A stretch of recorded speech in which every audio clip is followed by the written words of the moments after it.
It is well known that incubators units for creative startups provide needed space and act as a vital support mechanism and catalyst for the development of entrepreneurship. And as you know, the creative industries is a significant employment opportunity, and it is one of the most Europe's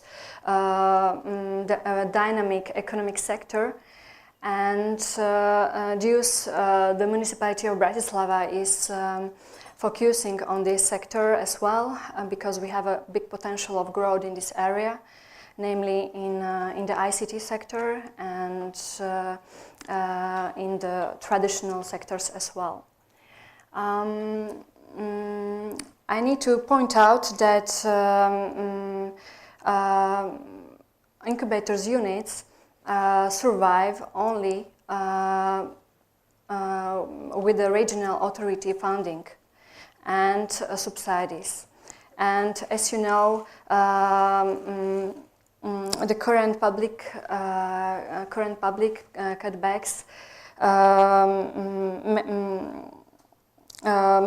many of the incubators are in phase of coping with serious threats to their financial survival. So the InCompass project is focusing on the financial sustainability of the incubators. I don't know where is the... Thank you. Thank you. So a lot of research in a previously funded project focus on the role and the value of the specific activities undertaken within the incubators units. But there is still the problem of, there is the question of the sustainability, financial sustainability of incubators. So the InCompass project is focusing on this point and try to find out new mechanism, sustainable mechanism, how to provide better encourage in the local economy and how to ensure the competitiveness of the creative companies. So we are using a number of existing incubators across the European regions as the main vehicle, and the project is identifying a number of good practices across Europe. Then as it is in your project, in DIFASS project, we try to find good practices that can be transferred in our regions. So now we are in the phase of the to make analysis of these good practices and to share this knowledge with the local stakeholders.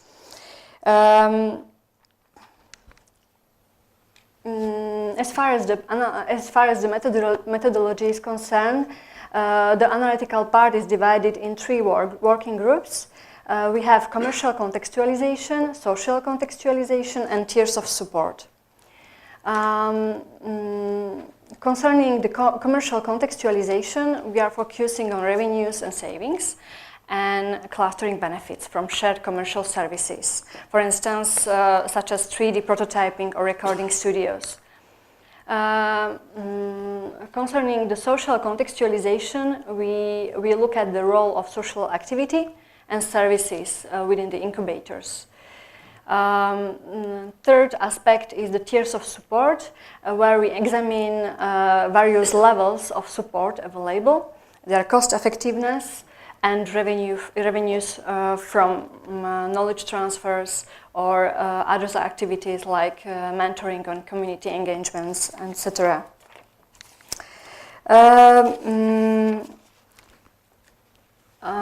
This is a global picture of our methodology. So the project involves a program of study visits and reports on good practice. Then we make thematic seminars where we share the knowledge and findings within the consortium. And at the last level, we have 12 regional implementation groups to assess the transferability of good practices and make regional policy recommendations. Now I would like to share some concrete findings with you. So far we made 7 study visits, but I would like to share findings from 5 of them. We have already visited Rotterdam, Milan, Malmö, Lund and Copenhagen, Beja and Lisbon, and Patras. And we visited as well London and Avilés in Spain. But these 2 study visits is in the process of the collection of the data and analyzing process. So before starting to share these findings, I would like to point out this introduction that we can observe that a large variety of cases was observed in terms of ownership, funding focus, and local embeddedness. For each working group, several practices are observed and then can be found in all cities in more or less similar form. And there are some of the practices that stand out for being striking, particularly inspiring or unique. So let's see the commercial contextualization. On the question how can commercial activities contribute to financial sustainability, we have observed following aspect or following activities that have been practiced within these incubators. We observed rents and fees from incubators, renting out spaces and services. They provided consulting services and occurring project-based funding. For instance, I can share some examples, concrete examples from Portugal, from the co-working space Cowork. We identified that revenues were coming from renting out various types of workspaces. The spaces were modulable, and co-workers had the possibility to choose the size and the way how to work within the incubator. It was not really incubator; it was a co-working space. But in a lot of cases, we observed that incubators were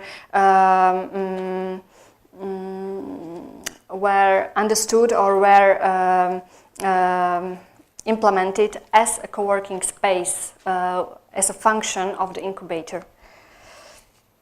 In Patras, in Greece, at Patras Science Park, it was much more traditional way of funding. They were looking for funding on the basis of national and European projects. In Rotterdam, in Creative Factory, they were renting out the incubator's premises to third parties for conferences, seminars, or social events. In Milano, in Italy, at Hub Milano, they were applying incubators' expertise to provide consulting services to third parties. As far as the social contextualization is concerned, on the question how can social interaction contribute to financial sustainability, we can point out following activities. Very often they used internal and external networking and ties to local community and businesses. In Greece, Patras Carnival Lab, it was a really interesting case. Because it was really connected to local economy, to local specificities and their traditional background. For instance, this case, it was really cultural or creative event, Carnival, which is really important in the region. So they generated income on the basis of strong support in the local community. such as certified sponsorship issues of a Carnival card. In Italy, Fabbrica del Vapore, we noticed that they often try to find financing from events to increase networking. And yeah, this is the case of the fashion. These pictures are really from the study visits where we participate in. And when we went there, there was a big fashion event in the Fabbrica del Vapore. So they are often organizing such events to finance their spaces. Again, in Milano, at the hub, they were using the building to stimulate networking and social activities.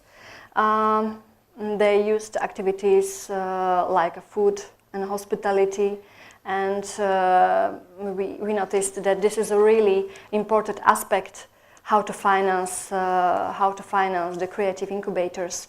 It's really often based on the social interactions. At Coralia in Greece, it was much more ecosystem. It was not about incubator processes. It was much about regional economy. They tried to cooperate with other clusters, and rather than with the individual companies. So it was much more clustering mechanism. The last analytical part, tiers of support and partnership, on the question how can the support program and cooperation with partners contribute to financial sustainability, most often the activities that were undertaken within the incubators was trainings and coachings, partnership agreements, and maybe I would like to add another important aspect, important aspect of the tiers of support is the leadership of the incubator. We noticed that incubators that were the most successful and most financially sustainable were those where the director was very dynamic, creative, and was deeply involved in the local community. In Sweden, in Malmö, the incubator, at the MINC incubator, they provided assistance and information on the possibilities, but also on pitfalls of venture capitalism. Again, at the Creative Factory, they involved a lot of partners from financial and educational sphere, like banks or universities, to mentor the companies. At Company Care in Netherlands, it was an interesting case that there were a web shop offering member services and products from incubators partners. The MINC incubator was connected to relevant international clusters again, so the clustering aspect was very important at this incubator as well, and they made study visits and education of coaches, namely from Stanford University. They were closely connected to the Stanford University to educate their companies. So at the end, I would like to share with you some insights regarding policy making. So InCompass Project, such as DIFASS project, the aim is to prepare instruments, political instruments for the local government to provide new support for companies, and so it's not really easy for policymaker to find really successful instruments, namely in the creative industry. So maybe I would like to share this couple of findings. To assess the public subsidy of an incubator, we should not just take into account subsidies, but also the return on investment for the subsidizer in the form of incubated firms. So if it's only about subsidies, it's not really successful incubator. We noticed that it was quite empty and not very attractive for companies. So when we start the incubator, we should think about the business model of the incubator and what is the return on investment. Many observed practices concern internal activities of the incubator that policymakers could could influence only indirectly by influencing the incubator management.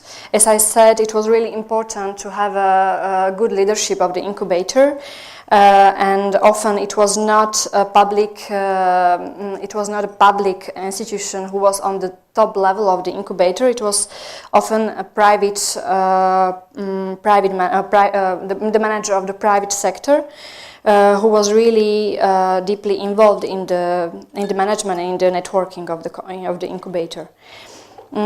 For reasons of accountability and to be able to involve ex-incubatees, incubators should keep better tracks of their outflows. Often the incubators don't mind about outflows of the incubators, and this is the indicator that is really missing in several cases, and they are aware about the importance of the mentor of the the most successful incubators were composed from different functions, from co-working spaces, from accelerator programs, and it must be really very flexible. As far as the city of Bratislava is concerned, we are in the period of finalizing the regional implementation plan, the strategy for the city of Bratislava, and we have already realized 3 regional implementation groups with our local stakeholders. And they are really interested in the output of this project because they are aware that they need a vision for the city. We need the vision for the city, the public policy, but the companies as well. Thus, we are working in close cooperation with consultants experienced in this topic, with creative sector specialists. And we try to bring something really concrete and operational for the city. And next presentation will be made by our consultant, and he will give you some picture of what we are going to do at the city of Bratislava. So thank you for your attention. If you are interested in more information about the project, you can check the InCompass Project website and contact our lead partner.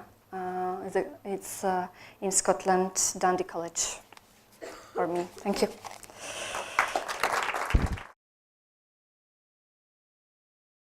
Sustainability, it's easy just to cut some costs. And you have to think about what's important, incubatees or incubators, and if you support it by the public money, what's the outcome? What's the return of investments, and what's the role of the city? What's have to do with this? Because on the study visit we saw at least 2 different ways how you can run the incubators, even if it's still not very clear what is incubators. Because on one side we visit incubators, or let's say co-working space such as Hub or Co-working Lisbon, which working on commercial basis without any public subsidies, and they are operating. And on the other hand, we are visiting the incubator strongly supported by the public money, local or easy founded. So we have to find out some balance, and we are taking some parts from each countries, each partners, and from the others, and we are trying to put put together some compelling stories. So these are the three the most important thing what we have to do. Because we already had a free regional implementation group, we get very good feedback from the people. They are not aware how exactly support creative industries, how they have to, what they have to do, and they don't have one partners they can discuss with.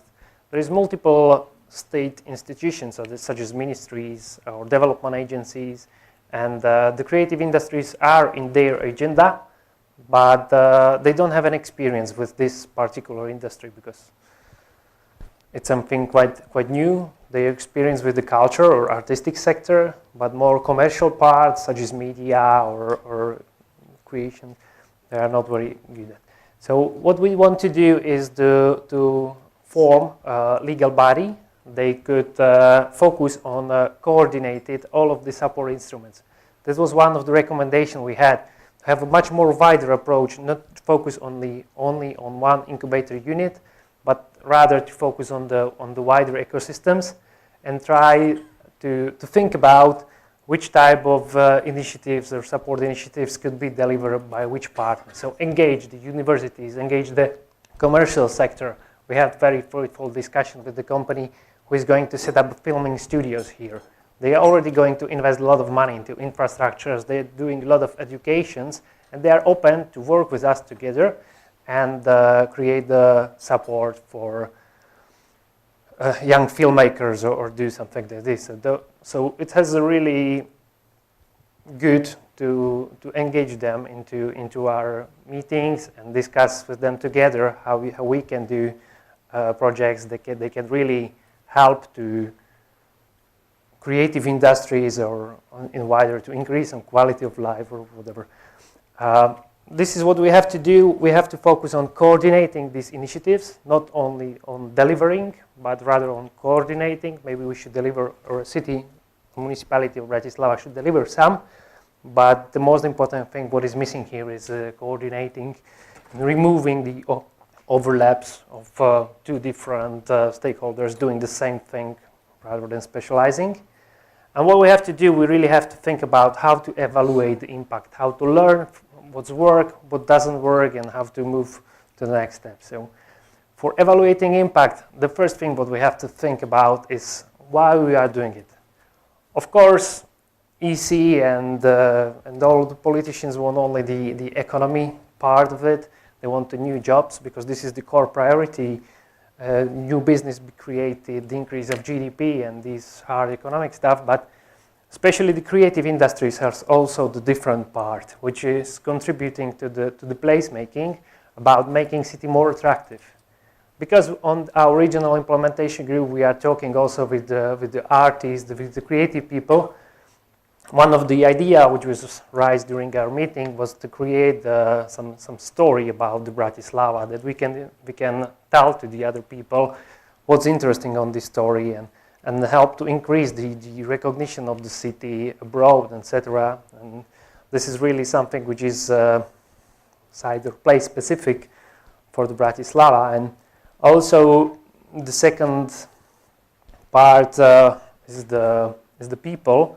We want to attract the people. We want to stop the brain drain because young people are usually leaving Slovakia to going abroad to get the new skills. And we hope that also by supporting the creative entrepreneurship, we can change this and we can make Bratislava more attractive for people, and maybe some people from abroad will come here and get new skills and start the job. So that's why we are thinking about the impact. This is just the 3 key topics with some idea. This is just the outline of the plan, but we want to set up real KPIs, why we are doing it, how to evaluate it, what's increased, and also these things like placemaking, how the people feel, what the people think about the Bratislava can be measured. You can run a survey, you can get a feedback, you can see if it's increasing or not. You can improve the public space, you can do many things to make Bratislava better, and this is also one part of the creative industries, or one area where creative industries can help. So then we are thinking about how to support the creative industries, what we have to do. And we decided to create the 6 different programs. These programs are aligned to provide the really complex support, because just only providing money doesn't make a sense, because anyway they have to spend the money somewhere else, and maybe it's easier to invest into infrastructure and provide the infrastructure than just providing the money. And these programs are also designed to somehow fit to the future or current EC funding period. So for talent and skill development, we are going to do probably a lot of different programs, such as program for artists, especially to develop their skills, to attract their audience, program for creative entrepreneurs, and definitely also programs for matching up the creative with the other sector and all of these things about the spillover, etc. Then we have the second program called Business Support and Financing. This is particularly mostly about mostly about the financing, about becoming business ready, about finding new financial instruments. I will talk about it a bit later on the next slide, and I believe that we can get the good feedback also from the DIFASS project on this. But I call this business support also some maybe like soft infrastructure. It should include some services like mentoring, etc., providing on a regular basis. The third program what we have is technology infrastructure, and what we are trying to do is just go deeper into the creative industry in the definition, split it up into multiple subsectors such as art, and then directly the dance or crafts, etc. Then have a media sector and think about the TV, printing, etc. And there is a functional creation when you can have a fashion, 3D designers or architects, etc. Because all of them have a really different needs. And there is a lot of opportunity to get the structural funds, to get a funding for acquiring the technology, but at the moment we don't have a clear list what we really need here now. So that's the goal what we are doing, and also the institution what we are going to form should focus on this topic and get together some list, maybe select the priorities, what should be in the first step, what we are looking for, and how to do this. The fourth program we call marketing, and it's about the local marketing, about increasing awareness about the creative industry, creative economy, and entrepreneurship and innovation in general. But it's also about promoting our creative people abroad, to visiting some conferences, to do promotion, to work on SME internationalization, etc. So this is really a lot of work that needs to be done. And the fifth program's partnership is really closely linked also to the marketing. We have to partnership again internally between the different companies, different sectors, about bridging the commercial sectors with universities or public sector, etc. And also the European partnership to get into the networks, to exchange skills, to get new ideas, experience, etc. And the sixth part, quite again the big one, is research and development, which we again can find directly funding for Horizon 2020, which is again the creative industry. There is a huge topic there. I think also in FP7 it was challenging. So there is a lot of opportunities to get the funding into these things. But what we are trying to do, the first to get the list, what needs to be done, something as a wish list, just to know this is what we need here to make it work, to make support which really has an impact, has delivered the return of investments, and the looking for the funding is just the next steps, because we believe that also commercial sector can contribute, and there can be many different options. In the research, what we are going to do is really the first is to define some framework for evaluation, setting up the KPIs, getting up some baseline data and know where we are. And if we are supporting something, it has the impact what we expected, or if not, to have the data to adapt it and change it and work with this. So, a bit more about financial instruments. During our regional implementation group, we found out that there was an agency set up by the Ministry of Economy. It's Slovak Economy. It's a business agency. Okay, it's Innovation and Energetic Agency, but they run the innovation scheme for the vouchers One is for €3,500 and one is for €10,000. But now it's dedicated to small and medium businesses, but they can use it only in the science or research certified bodies such as universities, etc. What we are discussing, what is our goal, is to create some partnership between municipality or the new clusters and this agency, and combine the public sources and create such a scheme for creative entrepreneurs. Because we know that innovation is not only about the research, but there is also innovation by design, and also by designing new things, you can create a better product and sell more. And usually the creative people don't have all of the things that they can pass through the certification for being scientific organization and accept this voucher. So what we are thinking about, setting up a new vouchers here by combining the public sources together and create a scheme for a really small amount of money, let's say €2,000 or €3,000. The best is when there will be clear criteria who is eligible, or when you fit the criteria, you immediately get a grant. This could lower the cost for us for creating the committee. It will increase the transparency, and we believe that this can be done. So we're just thinking about how to put this. We are definitely looking forward to set up some kind of crowdfunding. The presentation before was really inspiring also for me to see all of the difference between the rewards, etc. For me, there is 2 or 3 different models for crowdfunding we are considering now. It's definitely something like the Kickstarter, which is everywhere, and I think that some projects are already existing also here in Slovakia. But there is at least 2 or 3 good examples from other countries which I like the most. I think that today at 2 we have a presentation about Crowdcube, and I think this is a really good model. But in the UK there is a good advantage that there is a tax relief up to 70% for investment into small startups, and I think the Crowdcube is doing something of this. We believe that sometime in the future in Slovakia should be something similar to this. And especially for the equity crowdfunding, I think that what is really missing that the small company, creative company, are not investment ready. So they know that they need some money, but they are not very clear how they are going to spend it. They don't have they are not prepared for this. So that's why we put this into our program for business support and investment, because it's go together. And I think that this is what we have to work on, and maybe also learn them how they can start within the external money, just to start doing their work.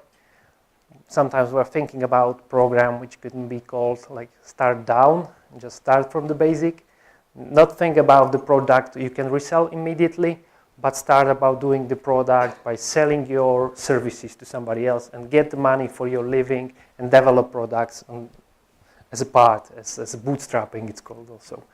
So I think that sometimes, especially the youngest creatives, want immediately something really big, and they don't have yet experience to discuss with the customers. They don't know they really need, and they don't have a lot of experience. So my opinion is that sometimes they have to start slower, get this experience, become more aware what to do with the money, and not to get immediately a lot of money and spend it on the wrong places and think what to be next. But also the risk is really necessary. But it's about the managing the risk, and I think that small companies can learn a lot from the bigger companies. They have better processes. And also we have to do something with the access to venture capital or private equity, but I think that this works, but there is not so many opportunities that this is really worth investment. The startup phase are really crucial. So that's what we have about financial instruments, and we are looking for any ideas that will come